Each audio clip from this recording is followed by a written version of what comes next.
안녕하세요. 카카오인과 함께하는 원투펀치 블루 42회 시간입니다. 자, 오늘 주제는요. 현존하는 잉글랜드 출신 최고의 축구 감독, 최고의 감독은 누굴까에 대해서 한번 얘기를 해보겠습니다.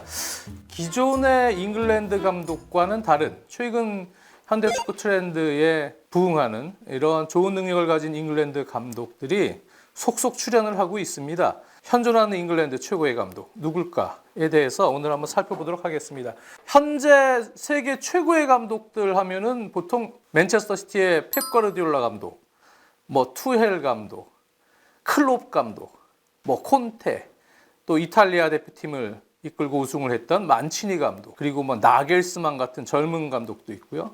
여러 유형의 감독들이 오르르 내리죠. 그런데 비단 잉글랜드 출신 감독의 이름은 현재 세계 최고의 감독의 명단에 잘 이름을 오르내리지 못합니다. 몇 명 이렇게 순위권 안에 들어갈 수는 있겠지만 과거에는 그래도 잉글랜드가 축구 종가고 아주 유명한 감독들이 많았죠. 좀 넓은 범주에서 영국 출신의 감독들 하면은 맨체스터 유나이티드 위기를 또 극복을 해서 또 맨체스터 유나이티드 전성기를 끌었던 맷 버스비 감독도 있고, 또 리버풀의 레전드 빌 샹클리 감독도 있고, 퍼거슨의 스승이자 셀틱을 또 유로피언 우승까지 시키면서 쿼드러플을 달성을 했던 이 조크 스타인 같은 감독도 있습니다. 이런 감독들은 스코틀랜드 출신이죠. 네. 잉글랜드 출신은 아니고, 잉글랜드 출신 중에는 사실 잉글랜드 66년 월드컵 우승을 이끌었던 알프 램지 감독이나, 그리고 또 노팅엄 포레스트 전성기를 이끌었던 팀을 승격시키자마자 바로 1부 리그 우승을 시키고 또 유로피언컵 2연패를 달성을 했던 이 브라이언 클로프 감독이나, 과거에는 그래도 이름값 있는 감독들이 꽤 많았고, 그리고 그 이후에 돌아가셨지만 보비 롭슨 경도 있었죠. 네. 70년대 이 입스위치 타운의 성공 신화를 쭉 이끌었었고, 이후에 포르투갈 쪽으로 가서 스포팅 리스본이나 포르투 감독하고 또 바르셀로나 감독을 했던 돌아가신 고 보비 롭슨 경도 있고, 물론 테리 베너볼스 같은 감독도 바르셀로나 감독을 했었죠. 과거에는 이렇게 잉글랜드 출신 감독들도 바르셀로나 같은 명문 클럽에서 지휘봉을 잡고 이름을 떠쳤던 사례가 있는데, 사실 최근에는 잉글랜드 출신 감독들이 그런 감독들이 보이질 않습니다. 네. 잉글랜드 출신 감독하면 어떤 선입견이 있나요? 보통 한번 말씀해 보실 분 계십니까? 저는 이제 잉글랜드 축구하면은 이제 한 명의 영향력이 좀 많이 컸다고 생각을 해요. 네. 저기 샘 엘러다이스 감독이 때려넣고 우다다다다다 한 다음에 대충 하면 우겨 넣는 그런 꼼축구. 네. 케빈 놀란과 데이비스나 이런 선수들 활용해서 예전에 롱볼 축구의 선봉장이었죠. 또 유명한 이제 스토크 시티 같은 그런 네. 팀들의 영향력이 좀 있지 않았나. 토니 필리스 감독도 역시 잉글랜드 감독들은 최근에는 강등권 순위에 있지만 번리의 션다이시 감독도 그렇고 비교적 선굵은 축구를 한다. 네, 이런 이미지가 좀 있죠. 네, 과거 잉글랜드 감독들, 또 잉글랜드 감독들이 선굵은 축구를 안 하더라도 그냥 잉글랜드 감독들은 4-4-2 전술에 너무 집착한, 오랫동안 클래식한 운영을 좀 하는 감독이 좀 많다. 이러한 약간의 올드한 이미지도 예전엔 많았죠. 근데 최근에는 어때요? 잉글랜드에 그래도 이런 감독들은 경쟁력이 있어서 지금 맡고 있는 클럽 말고, 혹은 대표팀 가렛 사우스게이트 같은 감독도 있지만 B클럽 감독까지 맡을 수 있는 의향이 좀 있을 것 같다라고 예상해 볼 수 있는 감독들이 있습니까? 어떤 감독들이 있을까 한번 얘기해 보실 분 계세요? 저는 딱 두 명 있다고 생각을 하는데, 현재 잉글랜드 감독 중에서 한 명은 포터 감독, 예. 브라이튼에. 한 명은 조금 애매할 수 있어요. 근데 제 생각엔 제라드 감독 될 가능성이 있다고 생각하거든요. 아스톤 빌라에 지금 저 프리미어 리그의 잉글랜드 출신 감독이 브라이튼의 그레엄 포터 감독이 있고, 또 아스톤 빌라의 제라드 감독이 있고요. 또 3명이 더 있는데 모두 강등권에 있어요. 노리시 시티로 빌라에서 옮긴 딘 스미스 감독, 또 잉글랜드 출신이죠. 그리고 또 누구 있습니까? 뉴캐슬에 새로 온 에디 하우 감독, 또 잉글랜드 출신이고, 마지막으로 앞서 언급했었던 번니의 션다이시 감독. 대부분 최근엔 외국의 명장들, 조금 더 전술적으로 특화된 명장들을 많이 차용하는 편이죠. 하지만 언급해 주셨던 이러한 감독들이 지금 상당히 좋은 경기 내용을 펼치면서 잉글랜드 감독으로도 이제 희망을 갖게 하는 그런 요소들을 갖고 있습니다. 첫 번째로 아까 말씀해 주셨던 그레엄 포터 감독에 대해서 간단하게 한번 살펴보도록 할까요? 자, 말씀해 주셨던 그레엄 포터 감독을 먼저 살펴볼까요? 75년생입니다. 나 생각보다 나이를 꽤 먹었죠? 네, 75년생. 그레엄 포터 감독 하면은 제일 먼저 뭐가 생각나나요? 제가 생각할 때 그레이엄 포터 감독은 일단은 각 팀별로 맞춤 대응 전술을 잘 짜갖고 경기 운영을 좀 더 수월하게 풀어가고 그 다음에 3백, 4백을 자유롭게 오가면서 전술 변화를 유동적으로 주고 전형적인 전술가형의 감독, 저는 그렇게 생각해요. 말씀을 다 해주셨네요.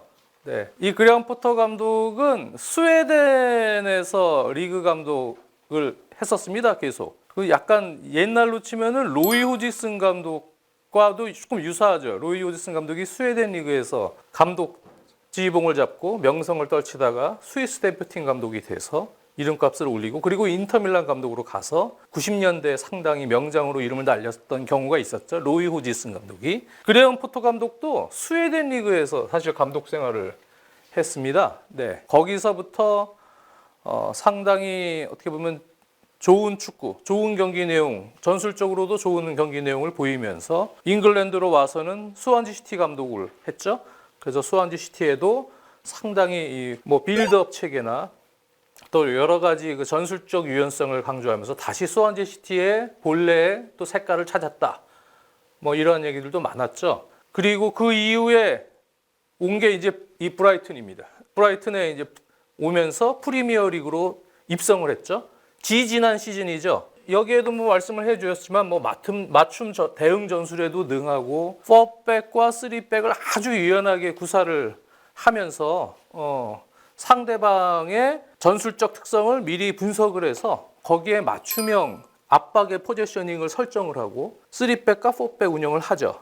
네. 그 공격 시와 수비 시에 또 이른바 약간의 다른 운영을 하죠. 공격 시에 4백이 되기도 하고 수비 시에 3백이 되기도 하고 공격 시에 혹은 3백이 되기도 하고 수비 시에는 4백이 되기도 하고 그렇게 4백을 쓰던 3백을 쓰던 공격과 수비에서 상당히 유연한 전술 운영을 하면서 앞쪽에서는 전방 압박에 대한 체계, 상대 팀에 대한 전술적 빌드업 체계를 분석을 하고 거기에 따라서 이제 수비할 때 3백을 쓰면 윙백을 더 많이 올려서 그쪽으로 이제 압박 포지셔닝을 잡고 압박의 어떤 견제 포지셔닝을 형성을 시키죠. 또 그렇지 않을 경우에는 4백으로 수비할 때는 바꾸어서 앞쪽에서는 또 이 압박의 시스템을 조금 달리하고 지금 말씀해 주신 대로 맞춤 대응 전술에도 상당히 능하고요. 3백과 4백의 유연성, 전술가. 그리고 항상 경기를 보면 기록은 되게 좋아요. 점유율도 앞서 있는 경우가 거의 대부분이고 그리고 전체적인 슈팅 숫자나 또 전체적인 패스의 정확도 그리고 골을 만들어내기 위한 기대치죠. 골 기대치 값이나 여러 가지 부분에서 수치는 상당히 이 상대팀을 압도하는 경우가 거의 대부분인데 근데 무승부가 너무 많습니다. 네. 지난 시즌에도 무승부가 14무였죠. 제일 많았어요, 리그에서. 이겨야 될 경기를 결정력 부재, 확실한 어떤 스트라이커를 놓고 플레이하다기보다는 전체적으로 선수들의 사이드에서의 숫자 싸움을 통해서 그쪽에서 풀어서 박스 바깥에서 매우 잘 풀어요. 그래가지고 그게 맞아떨어져서 탁탁 다시 또 사이드 완전 공간을 만들어낸다거나 또는 부분 전술이 통해서 바로 배우 공간에 심투 패스가 들어가서 공격진의 움직임을 통해서 득점을 하기도 하지만 걸출한 결정력을 가진 어떤 스트라이커의 부재, 특정 선수에게 또 몰아서 공격을 집중시키는 이러한 부분에 있어서는 조금 겉도는 것 아니냐라는 느낌이 드는 경우들도 가끔 있어요. 그러다 보니까 확실하게 득점을 못하고 결국은 무승부에 그치는 경우들도 많습니다. 올 시즌도 그렇죠. 올 시즌은 성적이 지난 시즌과 지지난 시즌보다는 지금 순위는 훨씬 높죠. 하지만 올 시즌 역시 지금 무승부가 상당히 많습니다. 그럼에도 고무적인 건 뭔가요? 그레이엄 포터 감독은. 기록은 다 좋고 뭐 다 좋은데 최근 경기들 특히 물론 올 시즌에 강팀과의 경기에서 맨시티전은 졌지만 아스날전이나 또는 리버풀전이나 또는 첼시와의 한 2차례 경기들을 보면 경기 내용에서 전혀 밀리질 않습니다. 그리고 4번 모두 지질 않았어요. 무승부를 기록하거나 오히려 이길 수 있었던 경기가 더 많았다고 저는 생각이 듭니다. 그만큼 이 포터 감독은 올 시즌 같은 경우는 강팀과의 경기에서 특히 상당한 경쟁력을 보여줬다. 대등하거나 그 이상의 경기력을 보여주면서 이런 감독이라면 이제는 강팀으로 가도 더 좋은 퀄리티에 있는 선수들을 지도하면서 충분히 잉글랜드 출신이지만 최고의 명장 자리까지 갈 수 있는 가능성은 있지 않을까. 지금 나이도 75년생이니까 아직은 기회가 꽤 많은 편이거든요. 그런 생각이 들 정도로 상당히 좋은 행보를 겪었고요. 그리고 이 감독은 전체적으로 대학에서 이 감독이 전공을 한 부분들이 제가 이 감독의 커리어를 이렇게 봤더니 사회학 쪽, 또 어떤 감성이나 또는 어떤 리더십과 관련된 부분, 또 캐릭터, 어떤 인격과 관련된 부분이죠. 그런 약간 심리학 쪽 그 관련된 그런 부분을 많이 공부를 했더라고요. 그 부분을 전공을 하고 또 석사학위까지 받았습니다. 대학에서. 말하는 스타일에서도 그런 부분을 좀 느꼈지만 약간의 철학적인 느낌을 가지고 있는 감독이에요. 선수들하고도 상당히 소통을 통해서 그 선수에게 또 감독과 선수 간의 어떤 신뢰감을 줄 수 있는 위에서 상하 관계로 이렇게 누르는 스타일이 아니고요. 소통을 통해서 서로 간의 믿음을 확인을 하고 당신은 너는 축구를 왜 하니? 너는 축구를 통해서 뭘 얻니? 아마 이런 얘기들을 주로 하는 것 같습니다. 그러다 보니까 축구라는 스포츠 자체를 결과보다는 과정을 상당히 중시합니다. 과정. 결과도 좋지만 과정이 아름답고 과정이 훌륭하면 됐다. 라는 또 상당히 그런 철학적인 어떤 마인드를 갖춘 감독이기도 합니다. 그리고 특히 이 감독은 현존하는 최고의 감독으로 불리는 펩 과르디올라 감독의 영향을 받았다고 본인이 직접 또 얘기를 했었고요. 실제로 펩 감독과도 이 펩과도 유사점이 상당히 많죠. 빌드업 체계도 어떻게 보면 유사점이 많고요. 특히 이제 올 시즌 같은 경우는 쿠쿠렐라를 영입을 하면서 쿠쿠렐라가 왼쪽 터치라인을 잡아주고 그리고 최근에 기인 부상에서 램프티 선수가 올 시즌 중반에 이제 복귀를 하면서 이 감독은 역시 윙백, 4백이 되던 4백이 됐을 때 측면 풀백이 되던 아니면 3백에서의 윙백 체계가 됐던 사이드 쪽, 이 윙백의 역할이 상당히 중요하거든요. 감독은 이 쿠쿠렐라와 램프티의 본격적인 가세가 최근에 특히 경기력도 향상에 상당히 많은 도움을 준 것 같아요. 그리고 빌드업 체계는 상당히 기본적으로는 항상 3백이 되든 4백이 됐든 역시 맨시티처럼 키퍼를 중심으로 1차 빌드업은 4백 빌드업처럼 가되 키퍼가 같이 또 관여를 하면서 들어가고 2차 빌드업 체계로 들어가면 벌써 왼쪽에 있는 윙백들은 사이드로 올라가고 이쪽은 3명 정도가 남아서 이쪽에 오른쪽에는 벨트만 선수나 이러한 약간의 센터백, 3백의 오른쪽 스토퍼 같은 역할을 맡는 그런 선수가 뒤로 쳐져 있죠. 그러면서 이쪽에서는 완전히 풀백이 올라가고 지난 경기처럼 램프티 선수가 이제 윙어로 나왔던 지난 경기 첼시전에는 이제 4백 운영을 했었는데요. 그때는 램프티 선수가 이제 윙어를 봤죠. 그렇게 램프티 선수와 함께 사이드를 공략하고 그리고 미드필더들은 상당히 이제 이러한 윙백들을 도와주는 그러한 빌드업 체계에서 공을 중심으로 숫자 싸움을 가져가죠. 펩과 약간 다른 부분은 이 감독은 약간의 효율성도 가미를 하고 있죠. 그래서 짧은 패스의 빌드업을 너무 고집하지는 않습니다. 강한 압박이 들어올 때는 긴 롱볼도 섞어 넣으면서 세컨볼 싸움에서 특히 상당히 높은 라인 유지하고 또 공을 중심으로 공수 간격, 또 좌우 간격 상당히 타이트한 간격을 유지하면서 세컨볼 싸움에도 상당히 능하죠. 거기서 다시 들어가서 공격을 하는. 그리고 수비 라인은 상하 간격, 좌우 간격 매우 타이트한 높이로 올려서 역시 맨체스터 시티나 최근의 트렌드에 있는 감독들의 공통점이죠. 지난 시즌에도 얘기했지만 높은 위치에서 공을 다시 세컨볼을 탈출을 해서 경기를 주도하는 이러한 흐름의 경기 운영을 합니다. 그래서 전체적으로는 펩과 완전히 유사하지 않지만 그래도 펩의 빌드업 체계나 사이드를 점령하고 또 반대로 전환시키는 이러한 어떤 전환의 능력에 있어서 현대 축구가 요구하는 부분들을 다 갖추고 있습니다. 그렇기 때문에 이 감독은 제가 볼 때 전술적인 역량이나 또 축구를 임하는 철학, 뭐 어떤 철학이 좋은지는 모르겠습니다만 그런 철학도 일단 경기를 주도할 수 있는 그러한 강팀으로 갔을 때, 선수 퀄리티가 매우 좋은 강팀으로 갔을 때 상당히 좋은 내용, 좋은 과정의 그런 경기 내용을 펼칠 가능성이 매우 높다라는 것이 제 생각입니다. 그레이엄 포터 감독. 아까 또 말씀해 주셨던 감독이 스티븐 제라드죠? 스티븐 제라드 감독하면은 어떤 느낌이에요? 약간 본인의 현역 시절 스타일을 보는 듯한 느낌이라고. 본인의 현역 시절 스타일, 본인 스타일이 어떤 건가요? 좀 많이 뛰고 터프하면서 약간 많이 잉글랜드적인 뛰고, 느낌이 많이 뛰고 또 조금 헌신적이고, 네. 제라드 하면 또 리더십이잖아요, 그죠?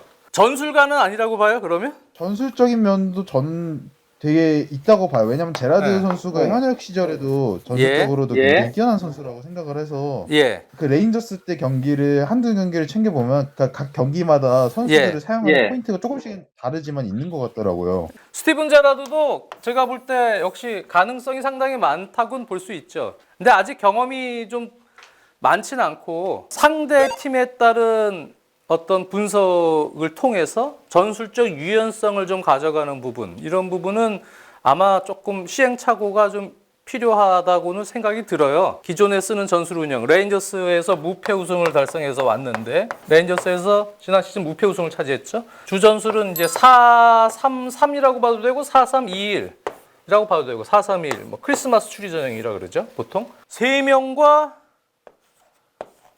2명 딱. 네, 그리고 포백이 있고 중원을 상당히 두텁게 하죠. 네, 그리고 말씀해 주셨던 것처럼 선수들에게 상당히 많이 뛰고 또 헌신적으로 태클도 헌신적으로 하고 또는 운동량을 원하죠. 네, 중앙 쪽에서 압박도 상당히 강건하게 하기를 원하고 이런 부분은 클롭 감독의 영향을 전 좀 받았다고 보여져요. 클롭. 네, 축구 스타일 자체는 강건한 팀 압박 그리고 조금 더 빠른 전환. 네, 직선적인 전환, 빠른 전환, 그리고 풀백의 아주 적극적 활용 이런 것도 이제 클롭 감독 영향을 그래도 많이 받은 감독이라고 생각을 해요. 그리고 역시 중앙 쪽을 튼튼히 하면서 중앙 쪽으로 볼 투입을 했을 때는 상당히 강하게 에워싸고 그리고 또 커팅 해내고 또 빠른 전환을 통해서 약간 클롭 감독의 그러한 전체적인 팀 압박의 강건성 그리고 전환에 대한 좀 다이나믹함, 그리고 또 측면 풀백, 사이드 풀백의 적극적 활용을 통해서 어떤 다이나믹함을 좀 운영하려는 감독인 것 같아요. 그래서 기존의 뭐 펩 감독이나 뭐 이런 감독처럼 무슨 점유율을 그렇게 중시하고 그런 것 같지는 않습니다. 점유율이나 뭐 경기를 완전히 쇼패스 게임을 통해서 경기를 주도해서 점유율을 갖고 하는 운영보다는 상당히 탄탄한 밸런스, 특히 중앙 쪽을 사이드를 좀 주더라도 중앙 쪽을 탄탄히 하고 거기서 뭐 세컨볼 싸움이나 크로스가 상대가 와도 그래서 세컨볼 싸움이나 기타 뭐 중앙 쪽으로 오는 건 철저히 차단한 이후에 빠른 전환을 통해서 득점 찬스를 노리는 경기 운영을 할 것 같고요. 또 쿠티뉴 선수를 임대로 데려와서 아마 공격에서는 그런 순간적인 어떤 부분 전술에 대한 세밀함도 조금 이제 가미하려고 하는 노력 같아요. 근데 제가 볼 때는 그래도 현대 축구가 요구하는 기본적인 모토, 베이스는 다 갖고 있는 감독인 것만은 맞습니다. 하지만 이제 스타일 자체는 기존의 뭐 펩이나 이런 스타일보다는 조금 다르지만 그래서 이 스티븐 제라드에게는 잉글랜드 특유의 그러한 어떤 팀 스피릿을 강조하는 또 팀에서 어떤 헌신적이고 팀을 위해서 팀 플레이를 강조하는 그러한 마인드가 잉글랜드 내에 좀 있거든요. 그런 마인드에 또 클롭 감독의 어떤 영향을 받은 거기에 본인의 성향 이런 것들이 잘 가미되어 있는 감독 같아요. 이제 여기에 스티븐 제라드가 아직은 이제 경험이 좀 적기 때문에 상대 팀들에 따라서 유연하게 어떤 압박의 체계나 어떤 전술적 약간의 변화나 변칙 운영이나 이런 것들에 대한 노하우를 조금 쌓는다면 역시 뭐 킹혜사님 말대로 스티븐 제라드 또한 상당히 앞으로 전도 유망한 이런 감독의 길을 걷지 않을까 그렇게 저도 생각을 합니다. 네. 두 감독 얘기를 한번 해봤는데요. 또 다른 감독 있습니까? 다른 감독 얘기를 좀 해볼까요? 전 일단 제 주관적인 의견이지만 가레스 사우스게이트 감독이 그 잉글랜드 대표팀의 그 암흑기에서 좀 탈출을 도와주게 만든 가장 큰 영웅이 아닐까 저는 생각을 해요. 네, 러시아 월드컵 4강, 유로에서 또 결승 진출 결과를 내고 있는데 저도 그런 부분은 상당히 높게 치고 있죠. 네, 가레스 사우스게이트 감독이 뭐 혹자는 조금 너무 수비적인 것 아니냐 해서 어떤 경기는 약간 좀 지루한 면도 있다라고 느끼지만 그래도 사우스게이트 감독이 현재 잉글랜드 대표팀 선수들의 특징을 잘 활용해서 그동안 좀 불안했던 잉글랜드 대표팀의 어떤 위닝 스플릿, 월드컵이나 또 유로 대회, 메이저 대회에서 토너먼트가 중요하기 때문에 거기선 지지 않는 운영, 수비가 특히 중요하죠. 그런 수비 밸런스, 수비의 주안점을 두되 그동안 잉글랜드 대표팀에서는 좀 보이지 않았던 아무래도 축구 종가기 때문에 역습 위주의 또는 효율적인 어떤 운영보다는 잉글랜드 대표팀은 그냥 막 같이 맞짱을 뜨는 듯한 느낌도 꽤 많았고 예전에는 좀 전술적으로 좀 올드한 운영을 많이 했죠. 하지만 그래도 이 사우스게이트 감독은 지금 현재 대표팀이 맥과이어와 스톤스나 이런 센터백들이 있고 또 카일 워커 같이 소속팀 맨체스터 시티에서 빌드업 시에는 워커가 약간 뒤를 받치면서 변형 3백처럼 빌드업이 되는데 특화되어 있는 운영을 계속 해왔던 소속팀에서 계속 해왔던 또 운영을 했던 선수가 있고 또 루크쇼가 있고 허리에는 무엇보다도 데클란 라이스라는 또는 켈빈 필립스 같이 수비 이 4백을 보호하는 능력도 뛰어난 데다가 또 공격 가담 능력까지 간헐적으로 갖고 있는 켈빈 필립스를 조금 더 역삼각형 미드필더를 쓰는 경우엔 위로 올려서 또 공격적으로 활용을 하는 경우도 있지만 데클란 라이스 또한 홀딩 성향이 매우 강하지만 올 시즌 보셨다시피 공격 가담 능력 또한 매우 우수하고 또 그 능력이 매우 좋아졌죠. 그런 선수 켈빈 필립스는 뭐 홀딩도 잘 볼 수 있고 그런 선수가 받치고 있기 때문에 빌드업 시에도 4백과 3백을 병행하는 사우스게이트 감독이지만 역시 4백일 때도 루크쇼를 사이드 점유하는 윙어처럼 올려버리고 맥과이어, 스톤스, 워커 약간 뒤를 약간 받치면서 또 앞에는 데클란 라이스, 켈빈 필립스가 받치고 수비 쪽 어떤 밸런스를 상당히 튼튼히 해놨죠. 거기에 케인 같은 선수의 유형이 전방위적인 활동량을 가지면서 허리까지 도와주면서 측면으로 전개를 시켜주거나 볼백을 시켜주면 스털링 같이 1대1에서 좋은 능력을 가진 선수가 순간적인 뭐 속도를 내거나 사이드 쪽에 있는 선수들과 어떤 연계해서 좋은 장면을 빠르게 만들 수 있는 전환을 통해서 저는 그 잉글랜드 대표팀의 어떤 선수들의 특징을 특히 후방 쪽에 좋은 선수들이 많다. 상당히 밸런스가 좋고 수비력을 갖춘 선수들이 많다고 생각이 들었던 것 같아요. 그래서 일단 그쪽에 주안점을 둔 운영을 했기 때문에 그래도 잉글랜드 대표팀이 상대를 압도하고 경기를 주도하고 이런 운영을 큰 대회에서는 그렇게 많이 하진 않잖아요. 조금 실리적으로 지지 않는 운영을 하면서 올라가잖아요. 그런 부분에서는 상당히 능력이 있다고 봐요. 물론 마운트 선수도 역시 허리도 도와주고 이런 운영을 또 잘하니까 그리고 오른쪽에는 또 약간의 수비 능력까지 갖춘 부카요 사카 같은 선수를 사이드 쪽에 오른쪽 라인을 또 점유하게끔 하면서 선수들 특징을 그래도 잘 조합한 이런 포지셔닝을 했다고 보여지고 물론 뭐 잭 그릴리시나 뭐 필 포든이나 뭐 제이든 산초나 여러 화려한 어떤 스타일의 이런 유형의 선수들도 있지만 이런 선수들을 메인으로 활용을 하기보다는 3대0으로 이기나 1대0으로 이기나 이겨서 올라가는 건 똑같다. 결과를 만들어내기 위한 운영에 있어서는 사우스게이트 감독이 상당히 실리적으로 선택을 한 것 같다. 그거는 결과가 얘기를 해주는 거예요. 결코 무시할 수 없는 결과입니다. 러시아 월드컵 4강 진출과 지난 유로의 결승 진출은요. 그렇기 때문에 저는 상당히 이 감독을 인정을 해줘야 된다. 이 사우스게이트 감독이 아주 다이나믹하고 화려하고 공격적인 운영을 할 줄 몰라서 안 했다고 저는 생각을 안 해요. 저는 잉글랜드 대표팀 경기를 계속 중계를 했기 때문에 어떤 경기는 조금 떨어지거나 어떤 조금 중하위권 팀 경기는 엄청나게 공격적으로 나설 때도 있어요. 그리고 하려고 마음먹으면 상당히 공격적인 운영을 할 수 있는 감독이고 또 그런 경기를 간혹 보여주기도 합니다. 근데 이제 큰 대회에서는 철저하게 실리적인 운영을 하죠. 그렇기 때문에 능력이 없어서 그렇게 축구를 하는 감독은 아니라고 보여져요. 그래서 뭐 혹자는 사우스게이트 감독이 막 좀 너무 답답하다 이렇게 얘기를 하신 분들도 전 주위에서 듣긴 했는데 그건 결과를 내기 위한 감독의 선택이다. 그 결과를 만들지 않았느냐라는 것이죠. 유로 때 승부차기 선수 뽑는 거는 그거는 좀 문제가 있었다고 보지만. 네. 근데 이 감독이 과거에 뭐 물론 이동국 선수 있을 때도 미들스보로 감독이었고 클럽 감독을 안 해본 건 아니지만 계속 잉글랜드 대표팀 연령별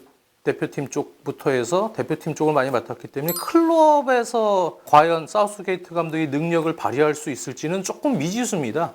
네, 그거는 잘 모르겠어요. 근데 지금 대표팀만큼은 사우스게이트 감독이 충분히 결과를 낼 수 있다라고 저는 생각하는 편입니다.